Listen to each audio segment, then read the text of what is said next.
इतिहास को हम 3 कालों में बाँट सकते हैं: प्रागैतिहासिक काल, आदि ऐतिहासिक काल, ऐतिहासिक काल। प्रागैतिहासिक काल के बारे में अगर बताया जाए तो ये वो काल था जिसमें मनुष्य को लिखना पढ़ना बिल्कुल नहीं आता था। लेकिन इस काल के हमें पुरातात्विक साक्ष्य मिले हैं। पुरातात्विक साक्ष्य का मतलब कि ऐसे सबूत जो कि उस समय के बारे में बताते हैं। जैसे कि उस समय का समय जो था वो आदमखोर लोगों का था, आदि मानवों का था। तो उस समय के लोग शिकार करने के लिए बहुत से औजार का इस्तेमाल करा करते थे। खाना बनाने के लिए मिट्टी के बर्तन का यूज़ किया करते थे। यहाँ तक कि शिकार करने के लिए भी उपकरणों का उपयोग करते थे। तो उस समय की चीज़ें जो वर्तमान मिली हैं उसे ही हम पुरातात्विक साक्ष्य कहते हैं। पुरातात्विक साक्ष्य के अलावा जिस समय के जो लिखित साक्ष्य थे वो नहीं मिले। उस समय के लोगों को पढ़ना लिखना नहीं आया करता था, इसलिए उस समय के लिखित साक्ष्य नहीं मिले हैं। इसलिए इसे प्रागैतिहासिक काल कहा जाता है। मतलब कि ऐसा काल जिसमें इतिहास तो मतलब कि इतिहास को लिखा नहीं जा सका, लेकिन उसके सबूत ज़रूर मिले हैं। आदि ऐतिहासिक काल वह काल था जिसमें पुरातात्विक साक्ष्य तो मिले, साथ में लिखित साक्ष्य भी मिले, लेकिन इसमें लिखित साक्ष्य को पढ़ा नहीं जा सका। अब क्यों पढ़ा नहीं जा सका? क्योंकि उस समय की लिपि थी वो अभी तक समझ में नहीं आई है। तीसरा है हमारा ऐतिहासिक काल। अब ऐतिहासिक काल क्या है?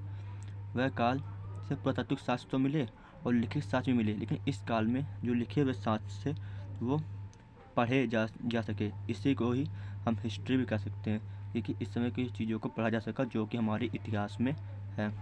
अब प्रागैतिहासिक काल को भी हम दो चीज़ों में बांट सकते हैं। पहला कि जो प्रागैतिहासिक काल था इसमें 2 चीज़ें थीं: पाषाण काल, ताम्र पाषाण काल। पाषाण काल में क्या था कि इसको हम इंग्लिश में लिथिक एज या फिर स्टोन एज भी कहते थे, क्योंकि पाषाण का मतलब पत्थर, और ताम्र पाषाण काल यानी पत्थर प्लस तांबे का मिश्रण, उसे हम ताम्र पाषाण कहते थे, जिसे चैलोलिथिक एरा भी कहते थे। पत्थर के औजार या उपकरण का प्रयोग शुरू हो गया।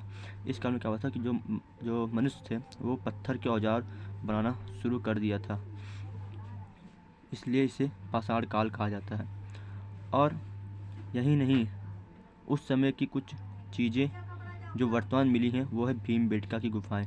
भीमबेटका गुफाओं में उस समय के लोगों के शैल चित्र मिले हैं। शैल चित्र मतलब क्या होता है कि उस समय के लोगों को पढ़ना लिखना नहीं आता था, तो वो गुफाओं में मतलब कि बहुत से चित्र बना दिया करते थे। जैसे कि कुछ इस प्रकार के चित्र बनाया करते थे कि कोई इंसान जा रहा है, उसके पीछे कोई शिकार मतलब कि कोई जानवर पड़ा है उसके पीछे, या फिर कोई इंसान शिकार कर रहा है जानवर। ऐसी ऐसी चीज़ें यहाँ पर मिली थी। और ये कहाँ पर है? ये हमारे मध्य प्रदेश में है। ठीक है। और अगला है ताम्र पाषाण काल। ताम्र पाषाण काल जैसे मैंने बताया कि इसमें तांबे का प्रयोग हुआ था, इसलिए इसे ताम्र पाषाण काल भी कहा जाता था। इस काल में क्या हुआ था कि पत्थर के साथ साथ उपकरणों का प्रयोग होना शुरू हो गया था। अब किस प्रकार के उपकरण हुआ करते थे? जैसे कि भाला, कुल्हाड़ी और भी अन्य चीज़ें जिससे उस समय के मनुष्य शिकार किया करते थे, क्योंकि उस समय का जो व्यापार था वो शिकार पर ही था, इसलिए लोग शिकार करके भोजन का वो खाद्य भोजनों का इकट्ठा किया करते थे। अब आगे बात करें तो पाषाण काल 3 तरह के थे। पाषाण काल भी 3 तरह के थे। कौन कौन से? पूरा पाषाण काल, मध्य पाषाण काल और नवपाषाण काल।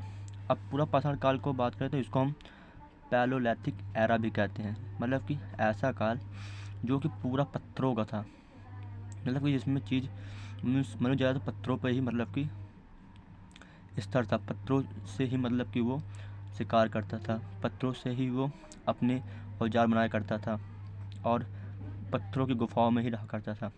तो इस समय क्या था? मनुष्य खाना बदोश था। खाना बदोश का मतलब क्या था कि उस समय मतलब कि गेहूँ चावल ये सब तो थे नहीं, मनुष्य शिकार पे डिपेंड था। तो इस समय क्या करता मनुष्य कि एक जगह से दूसरी जगह में शिकार करने के लिए मतलब कि यहाँ से कभी वहाँ, वहाँ से कभी यहाँ आया करता था। इसे ही खाना बदोश कहा गया। फिर इसी काल में आग का आविष्कार भी हुआ। अगर कोई पूछे कि आग का आविष्कार कब हुआ, तो पुरापाषाण काल में आग का आविष्कार हुआ। और किस पत्थर से हुआ? ये एक चकमक नामक पत्थर द्वारा आग का आविष्कार हुआ था। और अब बात कर लेते हैं मध्य पाषाण काल की, जिसे हम न्यूलिथिक एरा भी कहते हैं, मतलब कि बीच का काल पत्थरों का। इसमें क्या था कि पत्थर के छोटे छोटे औजार बनने लगे, जिसको हम माइक्रोलिथा कहने लगे। इस नाम से इसे जाना जाने लगा। और इसी काल में मनुष्य ने पशुओं का पालना भी आरंभ कर दिया।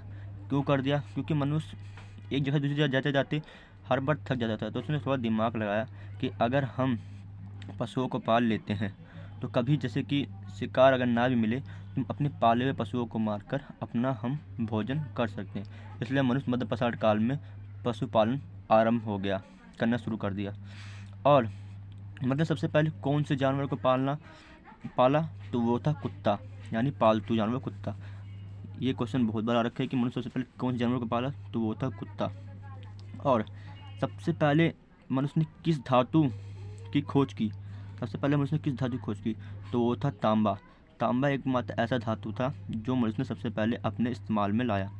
और अगर बात करें कि ये पशुओं की हड्डियां कहाँ मिली, उस समय के जो मनुष्य जो थे, जो शिकार करके जो जानवरों की जो हड्डियां बचती थी, वो कहाँ पर मिली, तो भारत में आदमगढ़ तथा बागौर में पशुओं की हड्डियां मिली।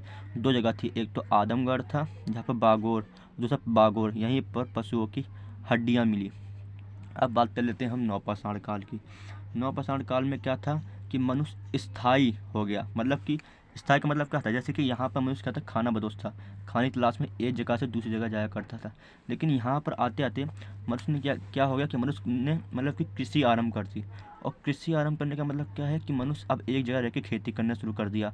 और एक जगह खेती करने लगने का मतलब क्या था कि अगर मनुष्य कोई फसल बोता है तो उसे लगभग 3 से 6 महीने एक ही जगह पर रहना पड़ता था। इसलिए मनुष्य क्या हो गया, स्थायी हो गया। अब उसे एक जगह दूसरी जगह खाने की तलाश में जाने की ज़रूरत नहीं हुआ करती थी, इसलिए वो स्थायी हो गया। और साथ में उसने सबसे पहले जो फसल बोई थी उसे हम गेहूँ और जौ कहते हैं। अगर ये क्वेश्चन आता है कि मनुष्य सबसे पहले कौन सी फसल बोई, तो वो थी गेहूँ तथा जौ। यही मनुष्य सबसे पहली बोई गई फसल थी नवपाषाण काल में। अब कुछ क्वेश्चन की बात कर लें तो भारत में मानव का सर्वप्रथम साक्ष्य कहाँ मिलता है? इसके क्वेश्चन बहुत बार रखे कि भारत के मानव का सर्वप्रथम साक्ष्य कहाँ मिलता है, मतलब मानव की हड्डियाँ कहाँ मिली हैं। तो ये भारत के मध्य प्रदेश के नर्मदा घाटी में मिली हैं। और यहाँ पर सबसे ज़्यादा मानव कंकाल मिले हैं उस समय के, पुरापाषाण काल समय के जो लोग थे उन लोगों की मतलब की हड्डियाँ मिली हैं। उत्खनित प्रमाणों के अनुसार पशुपालन का आरंभ कब हुआ था? अब उत्खनित के हिसाब से इन्होंने पूछा है कि अनुसार पशुपालन का आरंभ कब हुआ था, मतलब कि कब मनुष्यों ने मतलब कि जानवरों को पालना कब शुरू किया था। तो इसका आंसर है, जैसा हमने बताया था कि मध्य पाषाण काल में मनुष्य ने सबसे पहले मतलब कि पशुपालन आरंभ हो गया था। सबसे पहले उसने कुत्ता पाला था। तो इसका आंसर यही है कि मध्य पाषाण काल में इसके साक्ष्य आदमगढ़ यानी मध्य प्रदेश MP तथा बागौर जो कि राजस्थान में है, यहाँ पर मनुष्यों ने सबसे पहले जानवरों को पाला, क्योंकि उस समय जानवरों की हड्डियाँ यहाँ पर मिली। अब बात करें खाद्यान्नों की कृषि सर्वप्रथम कब प्रारंभ हुई, कौन से काल में प्रारंभ हुई, तो सबसे पहले हम बता दें खाद्यान्नों यानी कि खाने की कृषि, तो सबसे पहले हमारी नवपाषाण काल में प्रारंभ हुई। और सबसे पहली फसल कौन सी थी हमारी, वो थी गेहूँ तथा जौ। और ये नवपाषाण काल में शुरू हुआ। अब बात है कि विश्व में मानव के साक्ष्य कहाँ मिले, मतलब विश्व में मानव के सबसे ज़्यादा मतलब कि सबूत कहाँ मिले उस समय के मानव के, तो वो थे अफ्रीका में मिले। अफ्रीका में ही मनुष्य सबसे ज़्यादा हड्डियाँ मिली जो कि उस समय के थे, पुरापाषाण काल के। अब बात है चावल के साक्ष्य सबसे पहले कहाँ मिले, कि जब मनुष्य खेती करने लग गया तो धीरे उसने चावल भी उगाना शुरू कर दिया। चावल के साथ साथ दालें हो गई, तिलहन हो गया, ऐसे बहुत सी चीज़ें उन्होंने उगाना शुरू कर दिया। और चावल सर्वप्रथम साक्ष्य कहाँ मिलता, तो यूपी के इलाहाबाद जिले के कोल्डी हवा नामक एक स्थान है, वहाँ पर चावल के साक्ष्य मिले। ठीक है, अब हम आगे बताते हैं। उस स्थल का नाम बताइए जहाँ के प्राचीनतम स्थायी जीवन के प्रमाण मिले, मतलब कि अब उन्होंने पूछा कि उस स्थान का नाम बताइए जहाँ पर मनुष्य टिक कर रहने लग गया। तो इसका आंसर जैसे मैंने आपको बताया था कि मनुष्य नवपाषाण काल में ही मनुष्य स्थायी एक जगह पर रहने लग गया। मतलब कि मनुष्य ने कृषि आरंभ प्रारंभ कर दी। और कृषि प्रारंभ करने का मतलब क्या है कि उसे हमेशा 3 से 6 महीने एक मतलब कृषि के लिए रुकना पड़ता था किसान पे। मतलब किसी फसल को अगर बो रहा है तो उसे 3 से 6 महीने लगेंगे उस फसल को मतलब कि बोने में, सींचने में, कटाई करने में उसे कम से कम 3 से 6 महीने तो लगते थे। इसलिए मनुष्य स्थायी होने लग गया। और इसके सबूत कहाँ मिले, तो इसके सबूत पाकिस्तान के बलूचिस्तान में मेहरगढ़ में इसके सबूत मिले, जहां मनुष्य सबसे पहले टिककर रहने लगे तथा साथ में कृषि और पशुपालन आरंभ कर दिया। निम्नलिखित में से किस स्थान पर मानव के साथ कुत्ते को दफनाए जाने का साक्ष्य मिला है? तो यहाँ हमें कश्मीर के बुर्ज होम में मिला है। यहाँ पर क्या था कि मनुष्य गर्त आवास के साक्ष्य मिले। गर्त आवास का मतलब क्या होता है? गर्त का मतलब गड्ढा खोदकर उसमें रहना, गड्ढा खोदकर उसमें रहना।